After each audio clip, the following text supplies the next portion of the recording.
Friends, तो स्वागत है आपका अपने यूट्यूब चैनल अरिस्टोटल बायोलॉजी में। और आज का आपका टॉपिक है एनिमल बिहेवियर की यूनिट फर्स्ट से स्टीरियोटाइप बिहेवियर। तो ये आपका एमएससी थर्ड सेमेस्टर के लिए है। व्हाट इज़ एनिमल बिहेवियर, कि एनिमल बिहेवियर क्या होता है। Animal behaviour can be defined as a response of an organism of a species और a group of organism to a stimulus. तो क्या होता है एनिमल बिहेवियर, ये एक रिस्पॉन्स होता है किसी भी ऑर्गेनिज्म का, कि अगर आपका एक तरीके से हाथ किसी गर्म चीज़ पे लग जाए तो वो एकदम आप हटा लेते हो, तो वही क्या है, एक तरीके से एनिमल बिहेवियर है। स्टिमुलस क्या था यहाँ पे, जो वो गर्म चीज़ थी वो, और रिस्पॉन्स क्या था, जो आपने वो हटाया टच होने के बाद, वो रिस्पॉन्स था। तो ये क्या होता है, एनिमल बिहेवियर होता है। और जिसकी स्टडी होती है एनिमल बिहेवियर की, वो क्या कहलाती है, इथोलॉजी कहलाती है। फिर बात करेंगे इसके टाइप्स के बारे में। तो इसके दो टाइप्स बताए गए हैं, फर्स्ट स्टीरियोटाइप्ड बिहेवियर और सेकंड इंडिविजुअल और एक्वायर्ड बिहेवियर। तो जो स्टीरियोटाइप्ड बिहेवियर होता है वो किसकी करेक्टरिस्टिक्स होती है, किसी भी ग्रुप की, और जो इंडिविजुअल या एक्वायर्ड बिहेवियर होता है वो किसी भी इंडिविजुअल की करेक्टरिस्टिक्स होती है। तो stereotyped behaviours are well defined behavioural acts which are repeated over and over again. मतलब क्या है कि जो रिपीटेड होते रहते हैं। The stereotype behaviour never varies within a species. तो ये किसी भी स्पीसीज के इंडिविजुअल में अलग अलग नहीं होते। कि अगर ह्यूमन के जो इंडिविजुअल की बात करें, उसकी स्पीसीज की बात करें, तो ह्यूमन के जो सभी इंडिविजुअल हैं उनमें सेम होंगे, अलग अलग पर्सन में ये अलग अलग नहीं होंगे। It remains the same from individual to individual और फ्रॉम जनरेशन टू जनरेशन। तो ये सेम रहते हैं, इंडिविजुअल टू इंडिविजुअल और generation to generation. It's mean the stereotype acts become fixed in the individuals and in the population. तो इसका मतलब क्या है, जो स्टीरियोटाइप्ड बिहेवियर होते हैं वो फिक्स हो जाते हैं किसी भी इंडिविजुअल में या उस पॉपुलेशन में। और आउटकम क्या होता है इनका, आनुवांशिक प्रॉपर्टीज हो जाती है किसकी, नर्वस सिस्टम की। Therefore the stereotyped behaviours are called innate और इनबोर्न और इनहेरिट बिहेवियर। तो इसी वजह से इनको हम क्या बोलते हैं, इनेट, इनबोर्न मतलब जो जन्मजात होते हैं, उनको सिखाए नहीं जाते, या आनुवांशिक बिहेवियर होते हैं। These behavior patterns are described as fixed action patterns and inherited through genes। तो जो बिहेवियर्स होते हैं या जो बिहेवियर्स का जो पैटर्न होता है वो कैसे डिस्क्राइब किया जा सकता है, फिक्स एक्शन पैटर्न्स। मतलब क्या कि ये फिक्स होते हैं और इनहेरिटेड या आनुवंशिक होते हैं जीन्स के द्वारा। तो जो इनेट बिहेवियर्स होते हैं, अगर हम इनकी बात करें तो ये भी स्टीरियोटाइप बिहेवियर का ही एक दूसरा नाम है, जो क्या होते हैं, कंट्रोल होते हैं किसके थ्रू, जीन्स के थ्रू। और ये नेचुरली अकर्ड भी होते हैं कि अलग से सिखाए नहीं जाते, जैसे मकड़ी के द्वारा जाले का बुनना या चिड़ियाओं के द्वारा नेस्ट का बुनना। तो जो स्टीरियोटाइप बिहेवियर होते हैं उसमें क्या क्या पढ़ते हैं, टैक्सिस, काइनेसिस, सिंपल जो रिफ्लेक्सिस होते हैं वो, और instincts. Some ethologist call these behaviours as species characteristics behaviour. तो जो इथोलॉजिस्ट थे उन्होंने क्या बोला, इन बिहेवियर्स को स्पीसीज के करेक्टर्स का बिहेवियर बोला। तो सबसे पहले हम इसमें क्या पढ़ेंगे, स्टीरियोटाइप बिहेवियर में टैक्सिस। तो टैक्सिस क्या होता है, ग्रीक में इसका मतलब क्या होता है, arrangement. Taxis are simple locomotory movement of an organism in response to a stimulus such as light और द प्रेजेंस ऑफ फूड। तो जो टैक्सिस होती है वो सिंपल लोकोमोशन होता है, और किसके रिस्पॉन्स में होता है वो, किसी भी स्टिमुलस, और वो स्टिमुलस लाइट भी हो सकती है या फूड की प्रेजेंस भी हो सकती है। If the animal directly towards then it is called positive and if away from the stimulus then called negative taxis। तो अगर ये सोर्स की साइड को हो रहा है, जहाँ से वो स्टिमुलस आया उस साइड को अगर ये मूवमेंट होगी तो वो मूवमेंट क्या होगी, पॉजिटिव मूवमेंट। और अगर उससे दूसरी साइड को होगी मतलब अपोजिट होगी, तो इसको क्या बोलेंगे हम, निगेटिव मूवमेंट बोलेंगे या निगेटिव टैक्सिस बोलेंगे। These are innate behavioural response. तो ये क्या होता है, जन्मजात बिहेवियरल के रिस्पॉन्स होते हैं ये। These are common in primitive forms. और प्रीमिटिव आधे जो फॉर्म्स होती हैं उनमें कॉमन पाए जाते हैं। बात करें अगर इनके टाइप्स की, तो ये 2 टाइप के बताए गए हैं, किसके बेसिस पे, कि जो स्टिमुलस का नेचर है वो क्या है, और जो रिएक्शन होगी फिर स्टिमुलस के लिए उसके बेसिस पे। तो अगर हम पहले टाइप की बात करें कि टैक्सिस या tactic movements based on nature of stimulus, कि जो स्टिमुलस का नेचर है वो क्या है उसके बेसिस पे। तो the nature of stimulus is denoted by prefix word. मतलब क्या है कि जो पहला वर्ड होगा प्रीफिक्स जो वर्ड होगा वही डिनोट करेगा कि स्टिमुलस कैसा है। Based on this following types of taxes are found in animals. तो इसी के बेसिस पे हम उसको डिफाइन कर सकते हैं। जैसे ये पहली जो डायग्राम है ये आपका किसका है, फोटो टैक्सिस का। फोटो मीन्स लाइट, कि अगर ये लाइट की प्रेजेंस में होगा तो फोटो टैक्सिस, और अगर उससे दूर जाएगा तो निगेटिव फोटो टैक्सिस। अगर बात करें हम लाइट के लिए, तो जो बटरफ्लाइज होती हैं वो क्या शो करती है, पॉजिटिव फोटो टैक्सिस शो करती है सनलाइट के लिए। लेकिन जो मॉस्किटोज होते हैं, जो मच्छर होते हैं, वो क्या करते हैं, निगेटिव शो करते हैं। वैसे ही जैसे फर्स्ट डायग्राम में आपका जो इसमें दिखाया गया है ये लालटेन वाला, कि जो मोथ है कहाँ पे आ रहे हैं, लाइट के, तो ये क्या शो कर रहे हैं, पॉजिटिव फोटो टैक्सिस। बात करें अमीबा की, तो वो क्या शो कर रही हैं कि इससे अवे जा रही है, मतलब दूर जा रही है, तो वो क्या शो कर रही है यहाँ पे, निगेटिव फोटो टैक्सिस। सेकंड क्या है, थर्मोटैक्सिस। थर्मो मीन्स टेम्परेचर, तो अगर मूवमेंट टेम्परेचर की साइड को होगी तो मूवमेंट पॉजिटिव होगी, और अगर दूर की साइड को होगी तो वो निगेटिव होगी। तो जैसे इसमें दिखा रखा है कि जो पैरामीशियम है, जो सभी जीव हैं वो एक ऑप्टिमम टेम्परेचर में रहना पसंद करते हैं। तो यहाँ पे वही दिखा रखा है कि जो एक तरीके से ऑप्टिमम टेम्परेचर है पैरामीशियम के लिए वो कितना है, 25 डिग्री सेंटीग्रेड है। ठीक है, तो ये कुछ ऐसे पैरामीशियम है जो 10 पे पाए जा रहे थे और कुछ ऐसे 35 के, लेकिन ऑप्टिमम टेम्परेचर क्या है, 25। तो जो ये है पैरामीशियम वो देखो अपनी मूवमेंट शो कर रहे हैं किसके साइड को, अपने ऑप्टिमम टेम्परेचर की साइड को। तो यहाँ पे क्या कर रहे हैं, पॉजिटिव मूवमेंट यहाँ के लिए और निगेटिव टैक्सिस यहाँ के लिए। ठीक है, और बात करें कि यहाँ पे आइस है जैसे आपका, और यहाँ पे क्या रखी है, फ्लेम है, तो यहाँ पे जो टेम्परेचर है वो वेराइज हो जाता है, और क्योंकि यहाँ पे जो टेम्परेचर है वो कितना है, ऑप्टिमम है, तो ये मूवमेंट किस साइड को करेंगे, ऑप्टिमम टेम्परेचर की साइड को। तो ये क्या होता है आपका, थर्मोटैक्सिस होता है। फिर नेक्स्ट क्या है, chemotaxis. Chemo means chemical. It is the movement of an animal in response to the chemicals. तो जो मूवमेंट होती है वो किसके रिस्पॉन्स में होती है, केमिकल के रिस्पॉन्स में होती है। तो स्टिमुलस यहाँ पे क्या होता है, कोई भी केमिकल होता है। Example, bacterial population show positive movement towards glucose and negative for phenol. तो ये क्या है, यहाँ पे बैक्टीरियल सेल है, ग्रुप ऑफ बैक्टीरियल सेल, और यहाँ पे फ्रक्टोज है और यहाँ पे ग्लूकोज है। तो जो मूवमेंट शो कर रहे हैं वो किसकी साइड को कर रहे हैं, ग्लूकोज की साइड को कर रहे हैं। तो ये पॉजिटिव किसके लिए हुए, ग्लूकोज के लिए, और निगेटिव किसके लिए शो कर रहे हैं, फ्रक्टोज के लिए। तो ये क्या हुआ, कीमोटैक्सिस हुआ, कि किसी केमिकल के प्रेजेंस में अपनी मूवमेंट को शो करना। फिर क्या है, थिग्मोटैक्सिस। थिग्मो का मतलब एक तरीके से टच से होता है। ठीक है, response to contact with some solid object और some other organism is called thigmotaxis.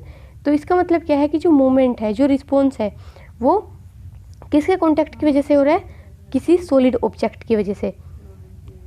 तो यही क्या होता है, थिग्मोटैक्सिस होता है, कि टच करने के बाद में पता लगा कि ये चीज़ सॉलिड है, लिक्विड है या गैस है। उसके बाद में जो ऑर्गेनिज्म है वो अपना बिहेवियर शो करेंगे। Amoeba on coming in contact with some solid object tend to move away showing negative thigmotactic response. तो इसमें क्या बता रखा है कि जो अमीबा है अगर वो किसी सॉलिड ऑब्जेक्ट के टच में आए, ठीक है, तो वो क्या करेगी, उससे मूव हो जाएगी या उससे हट जाएगी, अवे हो जाएगी। तो वो क्या करेगी, उस सॉलिड ऑब्जेक्ट के लिए निगेटिव थिग्मोटैक्सिस शो करेगी। On the other hand when amoeba touches some food organism like diatoms, लेकिन अगर वो किसी डाइटम्स को टच करे तो वो क्या करेगी, वो वहीं के वहीं रुक जाएगी और अपने सीडोपोडिया के थ्रू उसको एनगल्फ कर जाएगी। सीडोपोडिया क्या होते हैं, यह फॉल्स लेग्स होती हैं, ठीक है, जो मूवमेंट करने में हेल्पफुल होती है। तो जब उसको लगा कि हाँ ये डाइटम्स है तो वो क्या करेगी, अपने सीडोपोडिया निकालेगी और उसको क्या करेगी, एक तरीके से एनगल्फ कर लेगी। एनगल्फ मतलब अपनी बॉडी के अंदर ले लेगी। तो पॉजिटिव मूवमेंट किसके लिए हुआ, डाइटम्स के लिए, और नेगेटिव किसके लिए हुआ, किसी भी हार्ड या फिर सॉलिड ऑब्जेक्ट के लिए। तो ये क्या है, थिग्मोटैक्सिस है। फिर क्या है, जियोटैक्सिस। जियो मीन्स ग्रेविटी। तो वो मूवमेंट जो ग्रेविटी की साइड को होगी या ग्रेविटी की वजह से होगी, वही क्या होगी, जियोटैक्सिस। मूवमेंट टूवर्ड्स और अवे फ्रॉम ग्रेविटी, तो वही क्या होती है, जियोटैक्सिस, कि या तो ग्रेविटी की साइड को या फिर ग्रेविटी से दूसरी साइड को, अपोजिट साइड को, वही क्या है, जियोटैक्सिस है। Positive movement is towards gravity, कि अगर ये मूवमेंट ग्रेविटी की साइड को हो रही है तो वो क्या कहलाएगी, पॉजिटिव। और नेगेटिव कब कहलाएगी, कि जब ये अवे होगी किससे, ग्रेविटी से। जैसे ट्री ग्रोविंग टॉलर, तो जो यहाँ पे रूट सिस्टम है, जो इस प्लांट की रूट है वो क्या शो कर रही है, पॉजिटिव जियोटैक्सिस, और जो इसका सूट सिस्टम है, जो रूट से अलग पार्ट है, वो क्या शो कर रही है, निगेटिव जियोटैक्सिस। नेक्स्ट क्या है, हाइड्रोटैक्सिस। हाइड्रो मीन्स वाटर, तो वो मूवमेंट जो वाटर की वजह से होगी वो क्या होगी, hydrotaxis. It is response to water. Aquatic animals are positive hydrotaxis while animals show negative hydrotaxis. जो पानी में रहना पसंद करेंगे तो वो क्या होंगे, हाइड्रोटैक्सिस शो करेंगे, पॉजिटिव हाइड्रोटैक्सिस शो करेंगे। और जो पानी में रहना पसंद नहीं करेंगे या जो वहाँ पे सर्वाइव नहीं कर पाते हैं वो क्या शो करेंगे, निगेटिव हाइड्रोटैक्सिस शो करेंगे। फिर बात करते हैं इसके दूसरे टाइप पे, types of tactic movements based on reaction to a stimulus. कि जो स्टिमुलस का जो रिएक्शन है उसके बेसिस पे क्या क्या मूवमेंट हुई, तो वो क्या होगी आपकी, पहले क्या है, क्लिनोटैक्सिस। ये क्या है, it is a form of orientation based on intensity. जो एक तरीके से इंटेंसिटी है उसके बेस पे ये होती है। In other words, intensity is required for movement usually. कि जो इंटेंसिटी है, जो तीव्रता है, वो इसके लिए ज़रूरी होती है। Animal does not identify the source of stimulus. तो जो एनिमल्स होते हैं जिनमें ये देखने के लिए मिलती है, उनको जो सोर्स ऑफ स्टिमुलस है उसका पता नहीं लग पाता, या फिर बात करें उनको डायरेक्शन का पता नहीं लग पाता। The comparison is successive because organism turns the body once in one way and then in other way. तो इस लाइन का मतलब क्या हुआ कि जो ऑर्गेनिज्म है वो कैसी मूवमेंट शो करेंगे, सक्सेसिव, मतलब इस टाइप की जो मूवमेंट है लहरेदार, वो शो करेंगे। क्यों, वो हम इसके एग्जाम्पल में पढ़ेंगे। The head of maggot larva of house fly is provided with light sensitive receptors capable of registering different light intensities but not obtaining any information about the direction of light। तो जो house fly का जो larva है, मैगोट larva, उसको जो light मिलती है उसके पास क्या होता है, सेंसिटिव रिसेप्टर्स होते हैं जो क्या काम करते हैं कि लाइट कहाँ ज़्यादा है, कम कहाँ पे कम है, ठीक है, वही शो करते हैं। तो उसी को ऑब्टेनिंग के बाद में वो अपनी मूवमेंट शो करता है। उसको डायरेक्शन का कोई पता नहीं लग पाता, इसमें केवल तीव्रता का पता लग पाता है। As the maggot crawls it moves its head from side to side testing the intensity of light on each side of the body. तो जैसे ही मूवमेंट ही शो कर रहा है तो उससे क्या होगा कि जैसे यहाँ पे क्या है, लाइट का एक तरीके से सोर्स है, इसको नहीं पता कि कहाँ पे सोर्स है, तो ये क्या काम करेगा, इस तरीके की मूवमेंट शो करेगा, ठीक है, कि जो लाइट आ रही है उसकी इंटेंसिटी को टेस्ट करने के लिए ये ऐसे वाली मूवमेंट शो करेगा। If the intensity on the right side is greater than on left. अगर जो लाइट की इंटेंसिटी है वो ग्रेटर है कहाँ पे, राइट साइड पे, लेफ्ट के कंपेयर में राइट साइड पे ज़्यादा है, the larva tends to change its courses curls more towards the left. तो ये क्या काम करेगा, ये अगर लाइट की इंटेंसिटी कहाँ पे ज़्यादा है, राइट साइड ज़्यादा है लेफ्ट के कंपेयर में, तो जैसे इसको लगा कि हाँ मैं दूर हो रहा हूँ तो फिर वो वापस क्या आएगा, उसी की साइड को आना शुरू कर देगा। इंटेंसिटी कैसे पता लगेगी उसको, जो उसके पास में रिसेप्टर्स है उनके थ्रू। तो ये क्या हो गई आपकी मैगोट लार्वा ऑफ हाउस फ्लाई में क्लिनोटैक्सिस हो गई। पे पिक्चर दिखा रखी है, जैसे ये कोई लैंप रखा है, ठीक है, यहाँ से एनर्जी या फिर लाइट निकल रही है, तो ये क्या है, मैगोट लार्वा आया, उसके बाद क्या हुआ कि जो ये थी यहाँ पे डायरेक्शन एक ये रही लाइट की और एक लाइट की डायरेक्शन ये रही। तो जैसे ये अपनी मूवमेंट इस तरीके से देखो जो शो कर रहा है, तो ये क्या काम करे कि जब इधर की साइड लाइट की इंटेंसिटी कम हुई तो कहाँ पे मूवमेंट करी, इस साइड को। जब इसको लगा कि हाँ अब ये बहुत ज़्यादा हो गई, कहाँ को शो करेगा, इस साइड को। तो ये किस तरीके की मूवमेंट शो करता है, इस तरीके की मूवमेंट शो करता है, क्योंकि ये लाइट से अपोजिट साइड में होगी तो इसको क्या बोलेंगे, निगेटिव, और अगर ये लाइट की साइड में होगी तो उसको क्या बोलेंगे हम, पॉजिटिव क्लिनोटैक्सिस। ट्रोपोटैक्सिस क्या होती है, इसमें जो बॉडी होती है उसमें पूरे में ही मूवमेंट होती है और इसमें 2 रिसेप्टर पाए जाते हैं, ठीक है, जो क्या काम करते हैं, लाइट की इंटेंसिटी को पता लगाने का काम करते हैं। अगर इनमें से कोई एक नॉन फंक्शनल हो जाए तो क्या होता है कि जो इंसेक्ट है वो क्या करेगा, स्पाइरल मूवमेंट शो करेगा, ठीक है, क्योंकि उसको यही पता नहीं लग पाएगा कि यहाँ कहाँ पे कम है और कहाँ पे ज़्यादा है। तो इस वजह से क्या होगा कि स्पाइरल मूवमेंट शो करेगा। जैसे आपने देखा होगा रात के टाइम में कि जो बल्ब जलता है उसके नीचे ना कुछ हनीबीज या फिर कुछ इंसेक्ट स्पाइरल मूवमेंट इसी तरीके से भिनभिनाते रहते हैं, है ना। तो वो क्या किस वजह से करते हैं कि जो उनका 2 रिसेप्टर में से उनका एक रिसेप्टर नॉन फंक्शनल हो चुका होता है, इस वजह से वो क्या शो करता है कि वहीं के वहीं घूमते रहते हैं। तो यही आपका यही आपकी क्या होती है, ट्रोपोटैक्सिस होती है। फिर लास्ट वन क्या है हमारी, menotaxis. This taxis involves in angle to the light source stimulation. तो इसमें क्या होता है कि वो एंगल बना के अपना काम करते हैं मीनोटैक्सिस में। तो वो कैसे काम करते हैं, एंगल बना के काम करते हैं वो मीनोटैक्सिस में। जैसे the insect use sunlight for making an angle and show gradient in home. जैसे हनी बी में, तो हनी बी में जैसे उसको कोई सोर्स मिला फूड का, तो वो कैसे बताती है, वो एक एंगल बना के बताती है। जैसे इसमें क्या है, देखो आप पीछे, इसमें ये सन है, ये यहाँ पे क्या है, फूड सोर्स है, और ये यहाँ पे उनका होम है। तो इसने कैसे बताया कि जो सन है वो यहाँ पे है, घर यहाँ पे है, और बीच में क्या है, फ्लावर, या फिर एक तरीके से फूड। तो इसने इस तरीके से मूवमेंट करके बताई कि जो फूड का सोर्स है, फिर जो फूड की जो डायरेक्शन है वो क्या है, सन के साइड में है। और सेकंड वन में देखिए, इसने देखो यहाँ पे सन है और यहाँ पे फ्लावर है या फिर फूड है और यहाँ पे होम है। तो इसने एक यहाँ से एंगल बनाया कि हाँ, सन से एंगल बनाया और उसके बाद में ये एंगल बनाया, उसके बाद में इसने मूवमेंट करके दिखाई कि ये क्या है, इस तरीके से।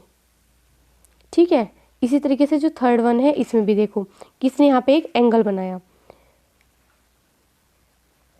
ऐसे ही इसमें। तो ये क्या है, मीनोटैक्सिस है, जिसमें एंगल बना के वो किसी भी डायरेक्शन को शो। यही